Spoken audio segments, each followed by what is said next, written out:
I want to thank all of you for having me tonight and sort of working with scheduling. I'm actually in Idaho right now, which is where I hailed from to come to DC. So thank you very much to Susi for being dogged in getting me here. So a couple of things before I start, just to formally introduce myself. I am the executive director of the ACLU of the District of Columbia. Prior to that, I actually served as the executive director of the ACLU of Idaho for 6 years. So I've been at the ACLU for quite a bit of time. I see Noah on the call. I want to give a shout out to Noah and all of his work and partnership. Not only in just keeping scorecards and helping us know what's going on, but also reaching out to the ACLU and partnering with us to turn out ACLU affiliates in the states, in state houses to testify on behalf of DC statehood in the resolutions that are in the state houses. That partnership has meant a lot to us in our fight for DC statehood. So just wanted to say thank you.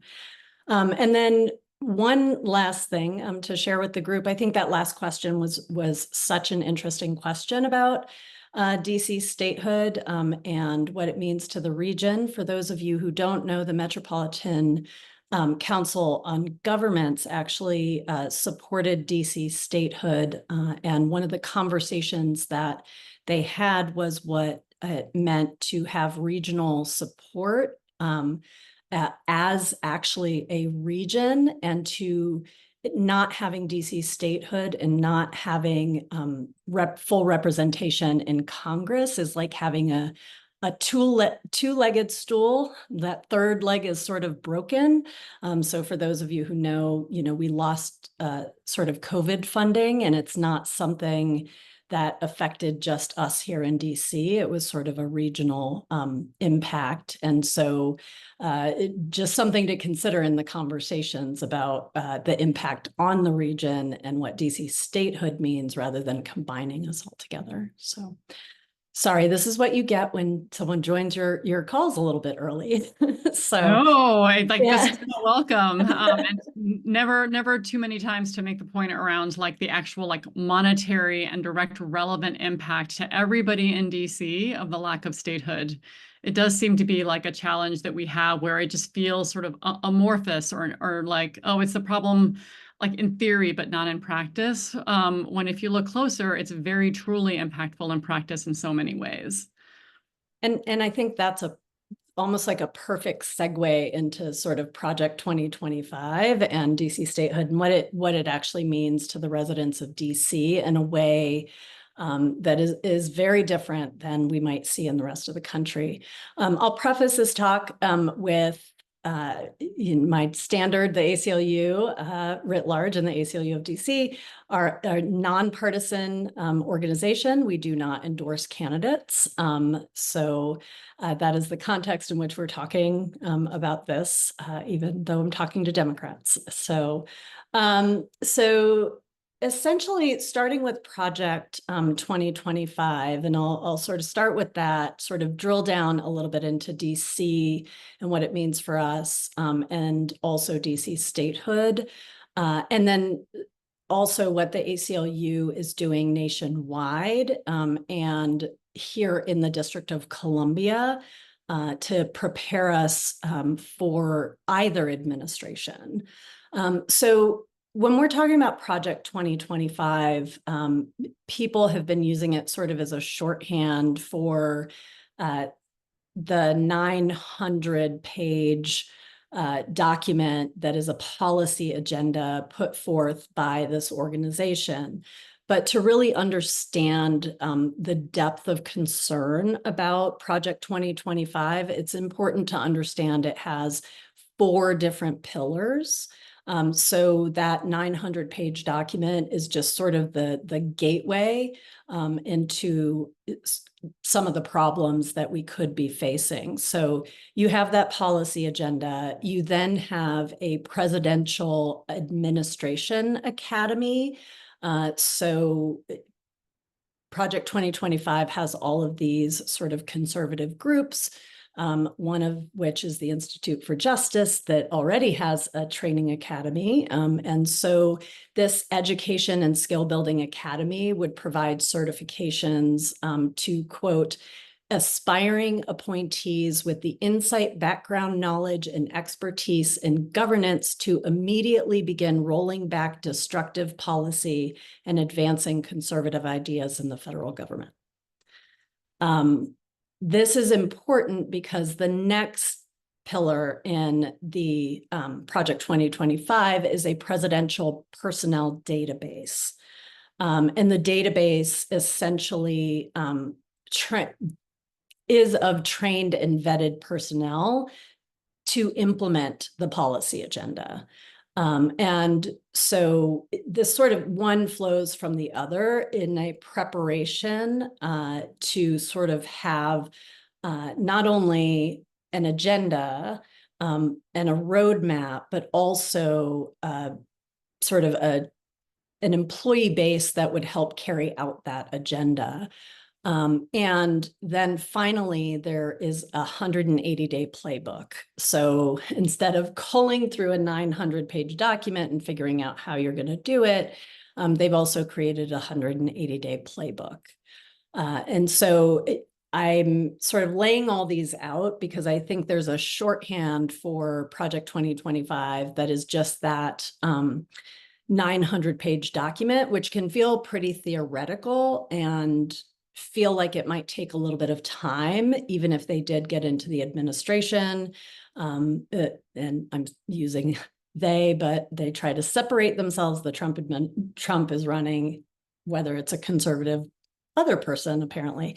So that way, there's sort of, when you uncover it, you can sort of see that this is a ready to go sort of plan should Trump be elected to be the next president of the United States. Some of the very real, there are lots of places in Project 2025 that touch on DC, being that the federal government is here, but also because of the nexus and intersection and lack of control and authority that DC has over not just in the end our governance, but also some of our systems and some of the authorities. So I'm sort of focusing my attention on those. So essentially, one of the places is the DOJ and sort of this rule of law.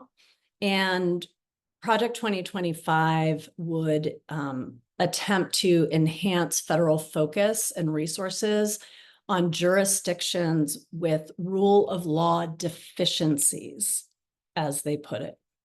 What this would mean is the FBI would be decentralized and there would be a value placed on badges over bureaucracy.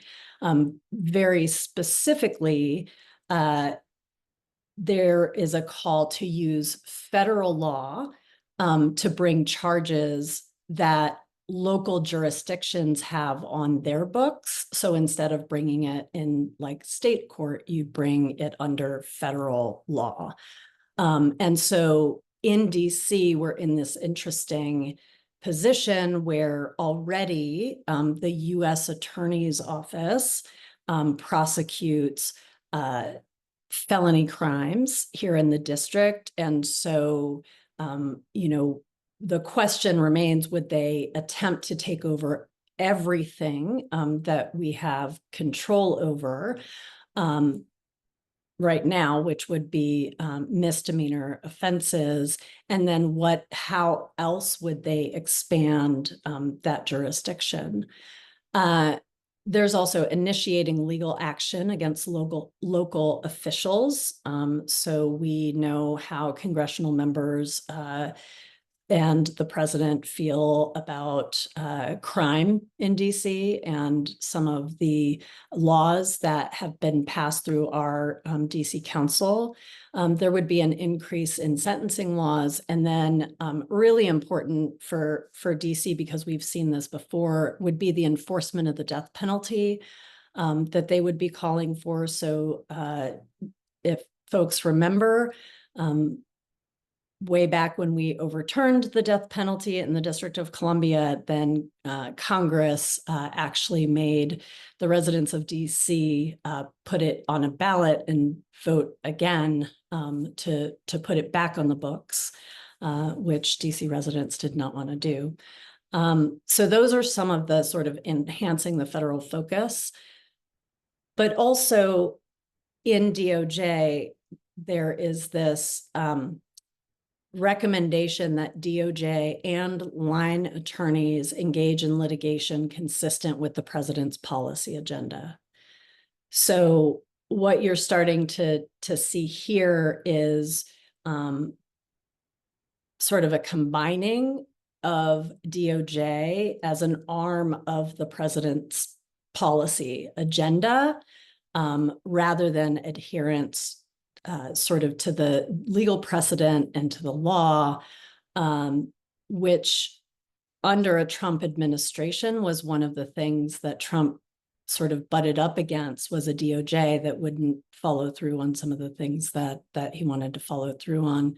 Specific to the Civil Rights Division, there would be a push to prosecute providers and distributors of mifepristone, which is the medical abortion pill, and it would be prosecuted under federal law in a few different ways in the use of, so right now you can mail mifepristone, and here in the district, we worry also about the congressional oversight already sort of trying to restrict abortion and reproductive care, especially because DC, in light of the Dobbs decision, has seen such a massive increase in services, given the region that we are in and the access other states have to DC that still has the ability to provide abortions here in DC. Equally troubling, and I feel like I'm going to say this through the whole thing, had to take breaks through reading Project 2025. Federal election prosecution would be transferred, so from civil rights to the criminal division. So this election protection work is really important, because what they would try to do is any fraud, which we know is very, very low, any sort of civil prosecution that would happen around elections would be transferred to be a criminal offense, not a civil offense. So those were the highlights sort of in the rule of law issues that fall out. I think one of the big pieces, and we've been talking a lot about this in DC in particular, because of the long-lasting economic effects to DC and its workforce, and that is Schedule F. So I think a lot of folks in DC maybe know a little bit more about Schedule F and what that might mean. I heard someone say once, we're an industry town, like Detroit was an industry town, but our industry is government, which has sat with me. And so Schedule F would take the federal career civil service and put it under presidential control and remove protections that sort of shield the career civil service. And the reason that those career civil servants are protected is because you don't want the swing from administration to administration. You want longevity, so you have sort of a brain trust that serves the government. So the supporters of Schedule F have proposed converting about 50,000 career civil servants into political appointee status. So I'm going to connect some dots here. If you take 50,000 career civil servants, and all of a sudden they are political appointees, with Project 2025, you would have a database of employees that you could possibly pull from. In DC, I've seen different numbers, but you're looking at about 30% of the workforce here in DC being the federal government. And so this has like long lasting sort of implications on everything from service workers and education and, you know, the infrastructure that we rely on here in DC, because it touches everything.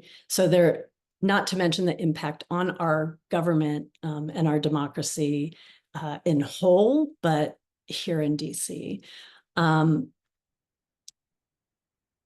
So essentially, that is not sort of the only federal employee changes that they would make. That's sort of the biggest one. But also some of the other pieces we have already seen go through some administrative changes. So OPM, the Office of Personnel Management, has already sort of been trying to protect some of the union rights that are already in place. Project 2025 would reduce or eliminate appeals processes in labor for discrimination. There would be a reduction in force that they recommend, not only in federal contractors and government grants, but also in what they call duplicative services. And we've seen some of the administrative sort of rulemaking and recommendations coming out of Congress, you know, trying to reduce some of the working conditions and protections that are in place for grievances for labor when these things happen. OPM has been really good about trying to reaffirm those things. So we'll see what happens in our next election, but those are the things that we're kind of watching. The federal elections, I'm just running through these, so if there are questions, you can. The Federal Elections Commission, Project 2025 outlines that DOJ does not prosecute violations of the Federal Elections Commission Act on interpretations of the law when the commissioners fail to authorize general counsel to litigate. So what would have to happen is the commission would have to authorize their general counsel to litigate. And under this, under Project 2025, their recommendation would be to give that authority to the president. So essentially, you would have at the ACLU, I think we may have coined the term after the Trump immunity decision that presidents are not kings. And essentially here you would remove any body that would stop just direct presidential authority to litigate you know, anything that they felt violated the Federal Elections Commissions Act.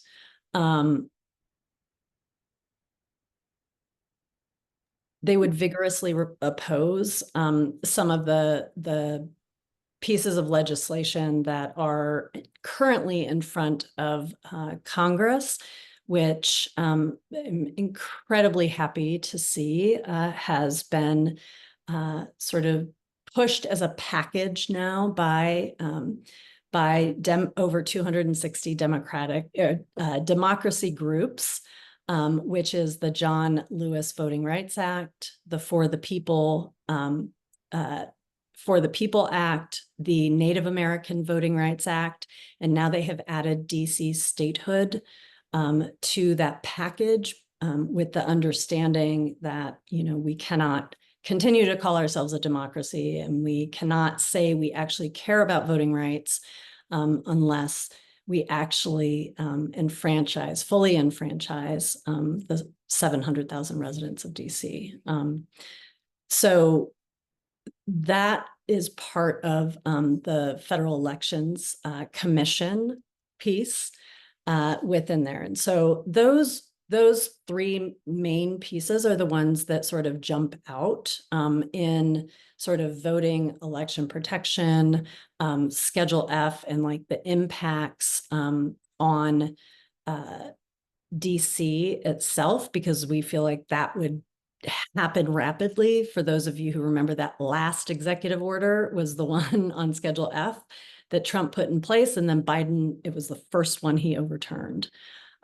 So we may expect to see that pretty quickly if there was a conservative presidential president.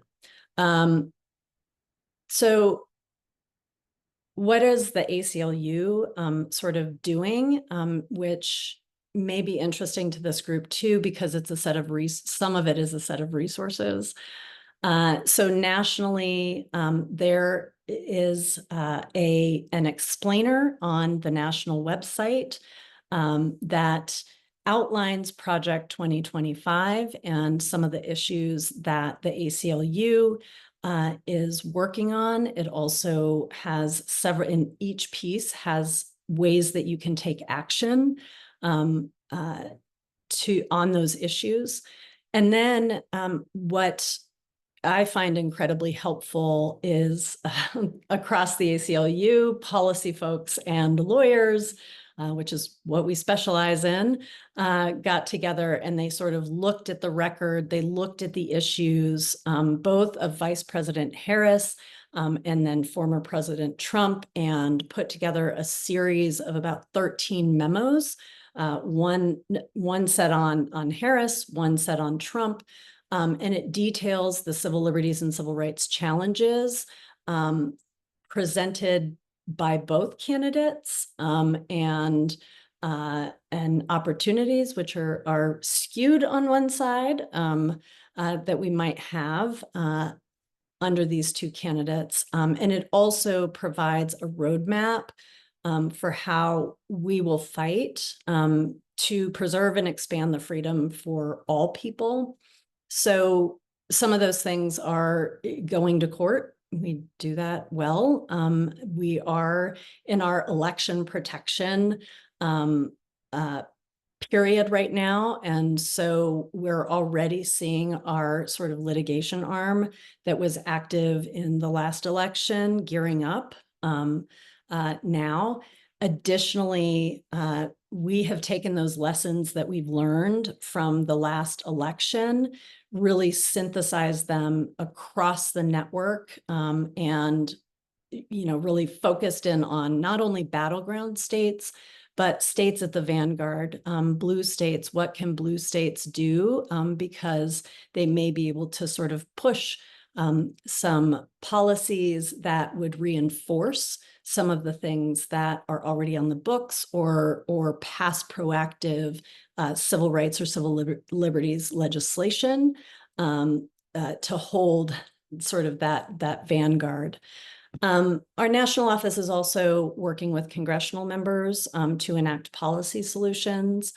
As I mentioned, working with state lawmakers around the country. organizing in communities to educate the public about their rights, doing things like this to educate people about the harms of Project 2025 and what they can do to preserve and advance their freedoms. So there are pieces of that we are doing here locally in DC. So the National said they're working with state lawmakers across the country. I think I've done enough work within the ACLU that every time they talk about a state, that's just how they talk about DC now. And so we have a unique relationship with our national office because there are folks who work with Congress. And also, we have agency heads and offices like the Attorney General and the Executive Office that are thinking about these things. And so we've been, really talking about what are all the things that might happen in DC. For us, a little less so on the election protection piece, but we are watching our local sort of election. But a lot of this for us is those, what are the proactive laws or what are the laws existing that we have on the books right now that we may want to reinforce or watch. Congress has given us a list of, I counted at one point 38 different appropriations bills. And so it's kind of a nice list of what we might want to watch, but also what is going on in the council so that we can watch the transition period or the congressional oversight period of those laws going into place. And we've been doing some meetings with those offices, with our national office too, to really weave in that this isn't just going to be DC trying to defend itself like in many states. This is really actually going to be relying a little bit too on some national folks understanding what is at stake for DC residents. One of the things that I think people may not see or may skim over in these memos, but I think a group like this who's been working so hard on DC statehood can appreciate the magnitude of a few little sentences. But in the memo on voting rights that the ACLU put out, the Harris memo on voting rights, there is a reflection that Vice President Harris and then also Tim Walz, when they were both in Congress, both supported DC statehood. That has been reaffirmed. And so essentially, if elected, the ACLU has called for Harris to continue the efforts to end the denial of equal representation in DC. And I love this quote. Quote, "We will demand that Harris back up her support for DC statehood with the power of the presidency. We will urge the Harris administration to stand in unequivocal support for the existing self-governance and autonomy granted DC under the Home Rule Act.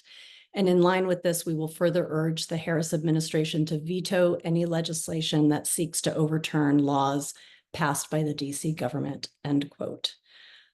This is the approach we have been navigating with our national office, because as we work proactively for DC statehood, we also have to recognize that we need to do defensive work that falls under the umbrella of DC statehood, because if we lose home rule, then the road to DC statehood becomes an incredibly high mountain that we must sort of scale.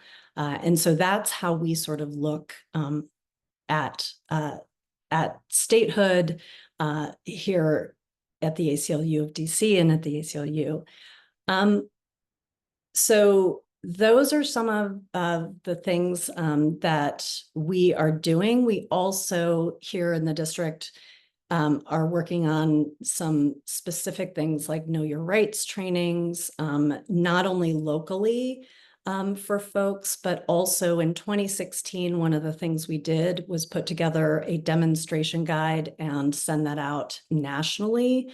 So we are very concerned about the First Amendment mass demonstrations, potential political violence. We sent out a letter opening lines of communication to all the law enforcement agencies that are involved. They have concerns too. And so this way, if folks are coming to DC for any reason, they know what their rights are, they know what law enforcement agencies they might encounter, because we know here in DC what happened in 2016, what happened in 2021, and so we want to be prepared for that. There are a couple of really special things, I think, about the DC affiliate that I just want to mention.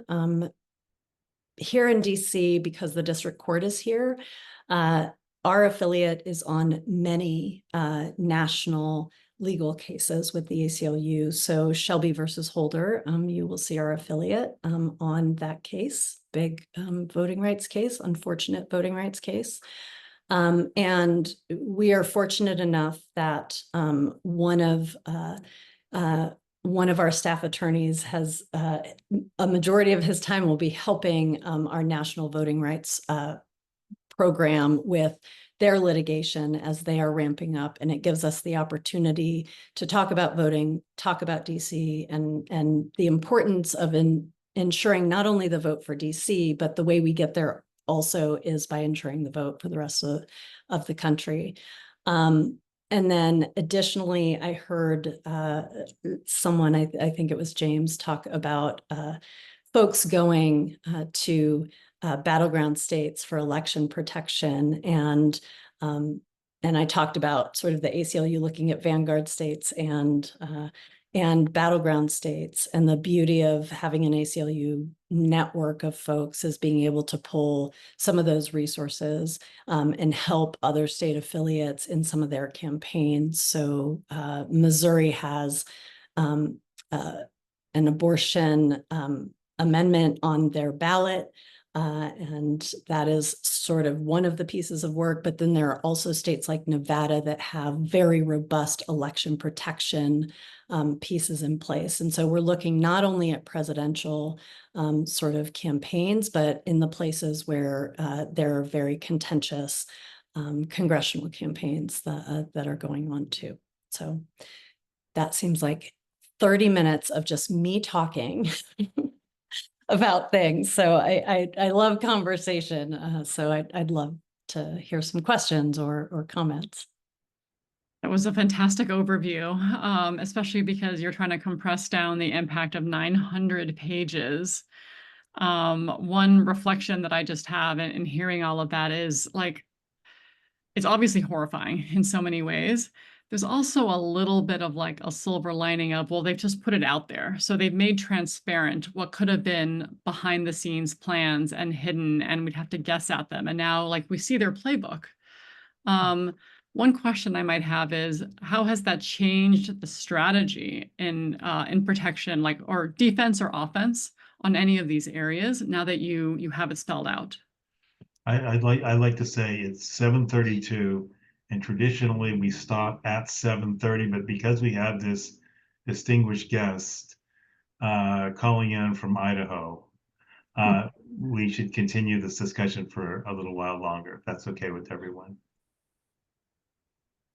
Yes, definitely with me. And yes, anybody else who has questions, feel free to put them in the chat or raise your hand. I think, you know, that there's a lot to engage on here.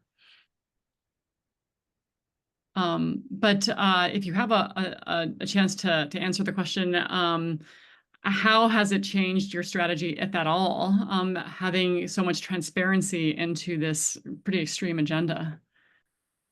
Yeah, I think in a way it has changed.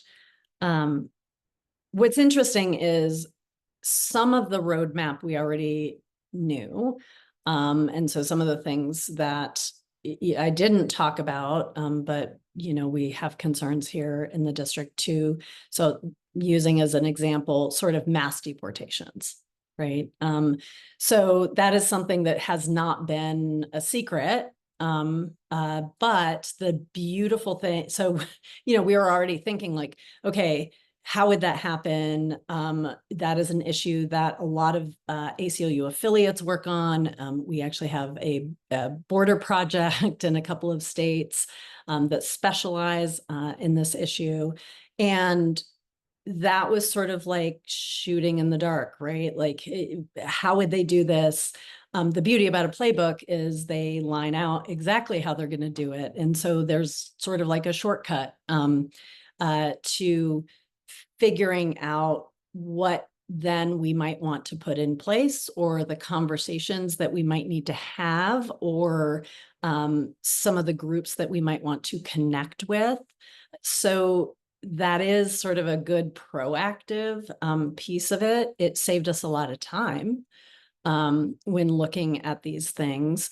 It also opened our eyes to some details we may not have thought about. So the ACLU as an organization, you know, we're legal in policy, which means you have to know a lot about the lay of the land. And we rely a lot on sort of specialists. So folks who really know the system, who are sort of in direct contact with the system, who can explain some of the intricacies of that system. And this sort of helped identify those places where we might want to look. So that's just a quick sort of pro. And I always think it's best when someone gives you their offensive playbook. Exactly. No, I think you had a follow-up question. Do you want to ask it now?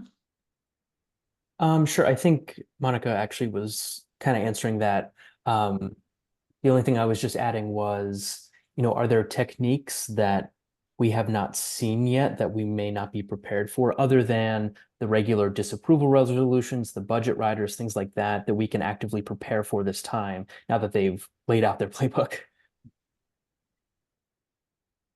Yeah, I do think some of the things may not be directly congressional.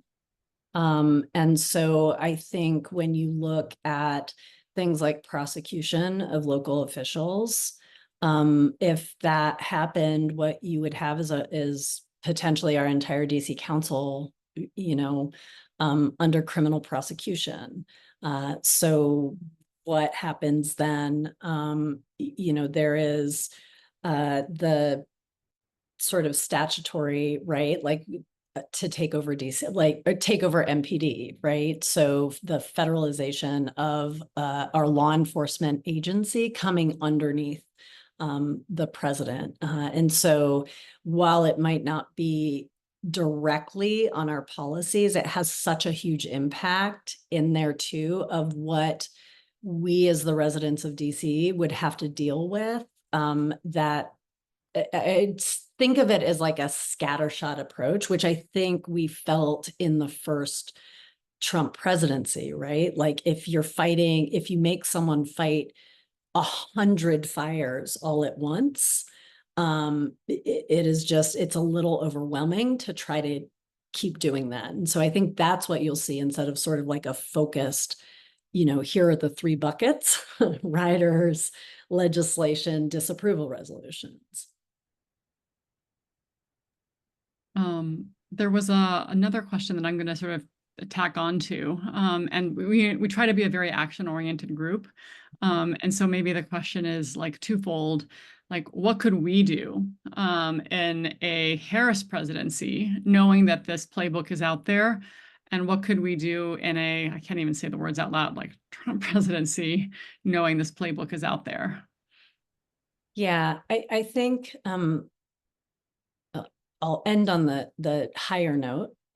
So I think it is really important, should a Trump presidency happen, that the work begin now, and sort of formulating what needs to happen right now. And when I say right now, it's not just, and I lost count of the days, somewhere around 47. So I to the election, but we have an entire last DC council session And I think sometimes with statehood, folks are just focused on the congressional sort of piece of this.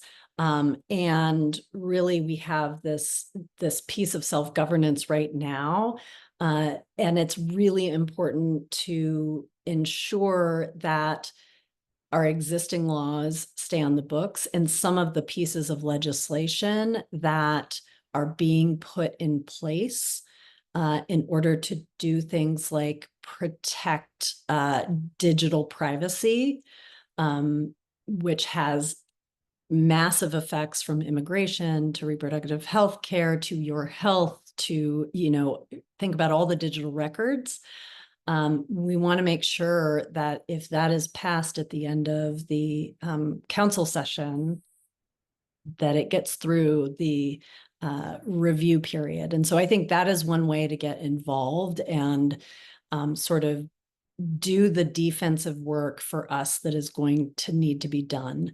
I do think one of the things we have been considering too is, we all talk about home rule, and we're taking a deep dive analysis because I think it's important to identify what are all the back doors. We know that home rule could be revoked, but if you think about the sort of the playbook for overturning Roe, it wasn't let's overturn it at the Supreme Court. By the time that happened, a lot of states effectively did not have Roe.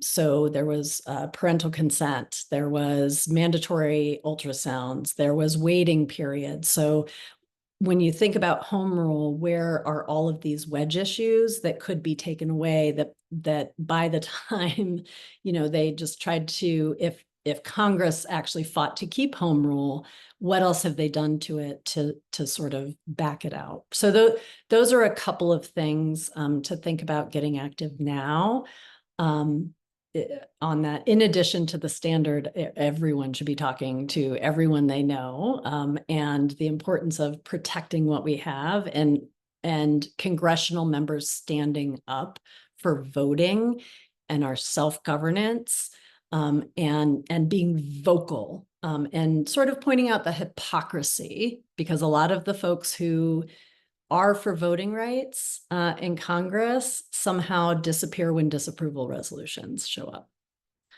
And I think we can hold them accountable.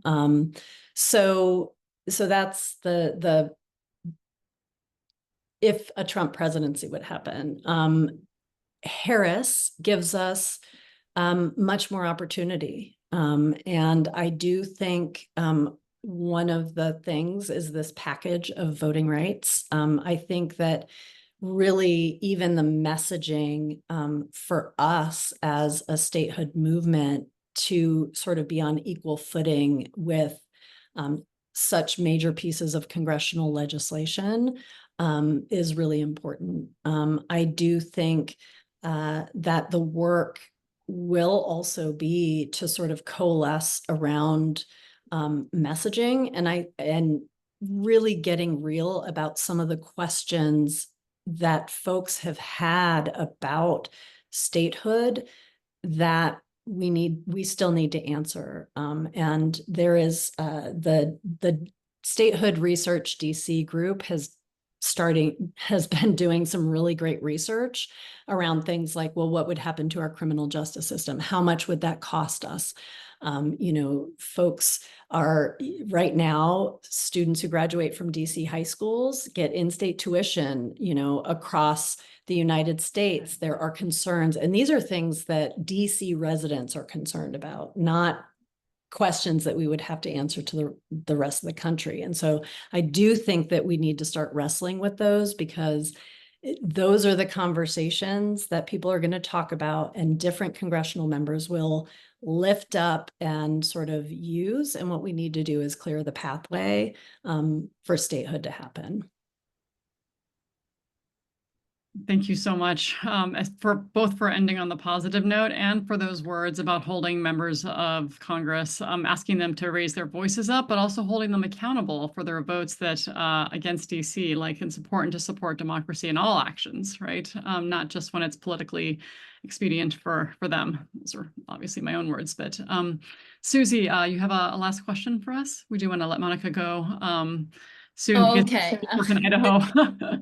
Yeah, thank you for all that explanation, and you did give me a little bit of hope, an extra. But I do worry that if he does win, the other guy, uh,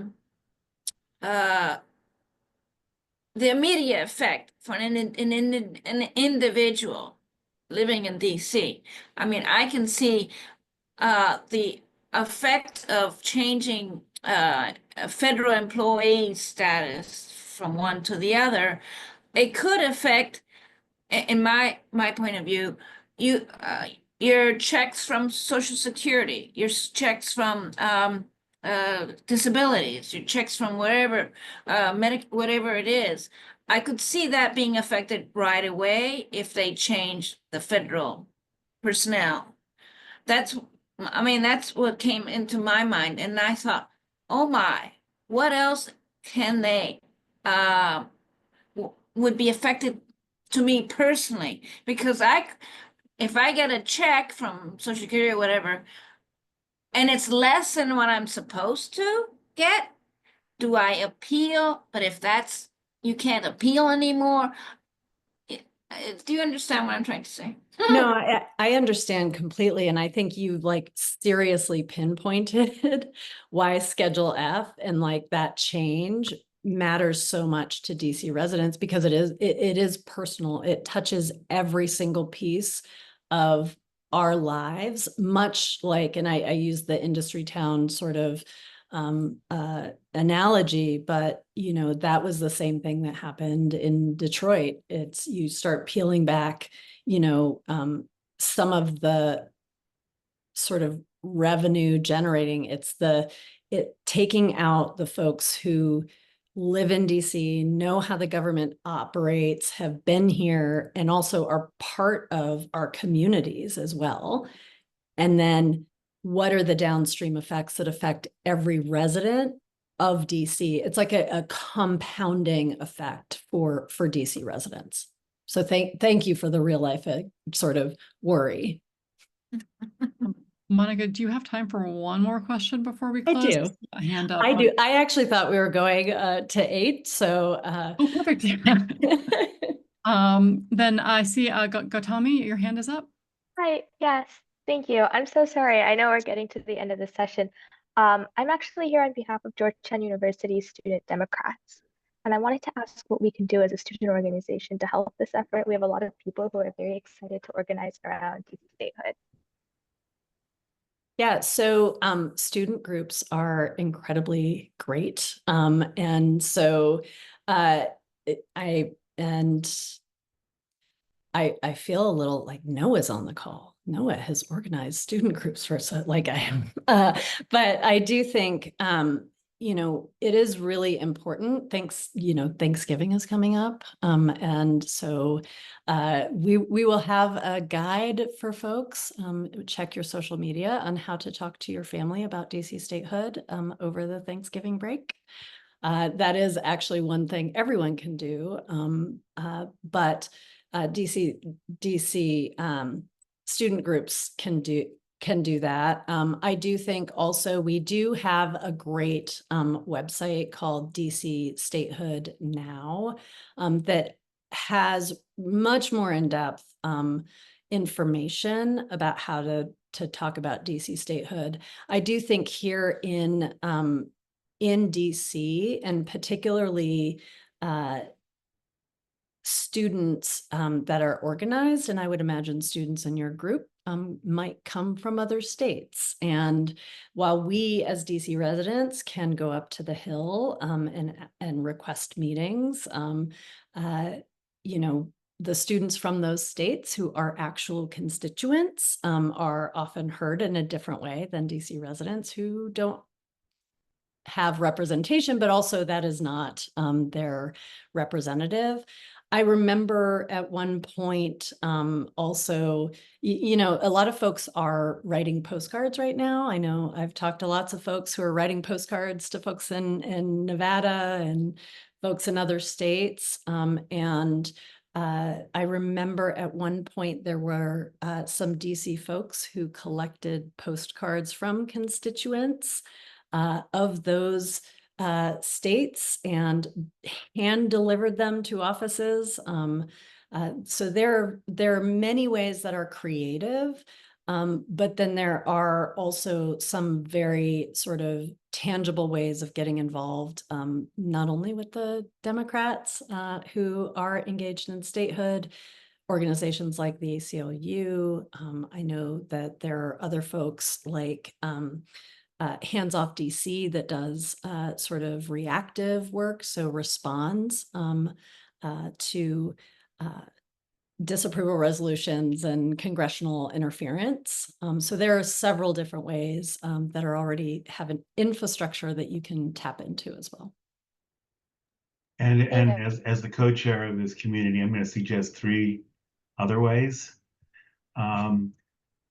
First, join the DC Bar. We set up a new community directed just for DC law students in general. And Noah was on a call.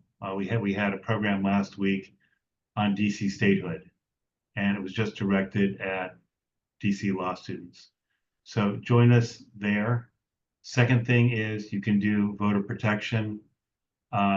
Please join us, go to a battleground state, start taking calls today from the DNC. These are overflow calls where you can help voters nationwide figure out how to get into the polls and have their eligible voters have their votes counted.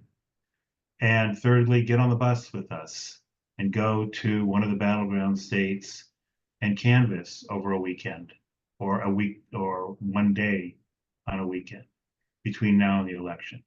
So these are some action steps that you can take. And every time we send somebody from the District of Columbia to another state to help, it reflects well on us here in the District of Columbia. And you can talk statehood all you want, and that will definitely make an impression on the people that you meet. Thank you. Sorry, I had a quick question to clarify what you said about taking overflow calls. This is calls people are making to the DNC? Right. These are calls that people are making to the DNC. They're making them also to the directors of voter protection in the battleground states and other states. And you're on the other end.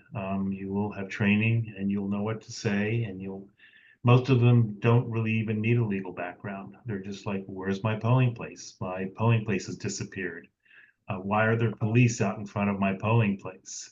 Why are there these strange men standing out in front of my polling place telling me not to vote for Kamala? And you'll get some guidance on what to do in those situations. Where can I go to get our people involved in that? Glad you should say that. We have links, and Okay, thank we you. have lots of links. So I don't know if we have time to put those in the chat now, but you're on the call. Andrea, can we send these links out in a follow-up Was it email? the flyer you shared with me earlier? It was. That's a flyer. I can try to display it at the end. It was also in our newsletter, which means that if you signed up through Mobilize for this call, you will get it again later this week when I get to send the next newsletter, it'll be in there too.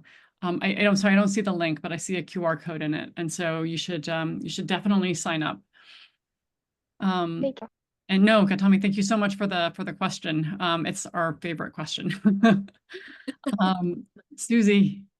One last thing, Monica, I just want to thank you again for coming and for explaining everything, but I do want to highlight and emphasize that please tap into us if you need us.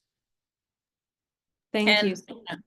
Thank you so much. Thank you for inviting me. And it was great to talk to some people who are new to me and also see some familiar faces on the call as well. So we're all in this together. Thank you so much for joining. Thank you again to the DC Federation of Democratic Women, the Metropolitan Women's Democratic Club, and the DC Democratic Women's Club, all for co-sponsoring. It's truly a team effort to get statehood accelerated and to protect the rights that we have. And thanks so much to you for your leadership, Monica, and for joining us today. And I want to thank everybody on the call for not only joining us, but staying almost to 8 o'clock, a half an hour over our normal time. And nobody left.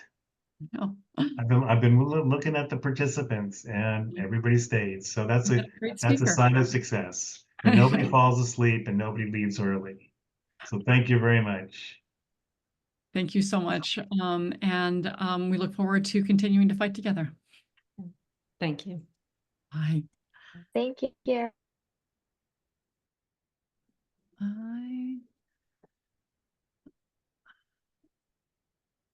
I'm just trying to sign off. I'm only here to try to download the chats because I forgot to last time. Well, I got them. You did? Are you able Yeah, to I download the copied. chats? Okay. Yeah, I copied them onto a document and I can send them off to you. Perfect. Then I will say good night. Good night. Yeah, and thanks a lot for everything you've done. No, thank you for organizing. This was fantastic. Yeah,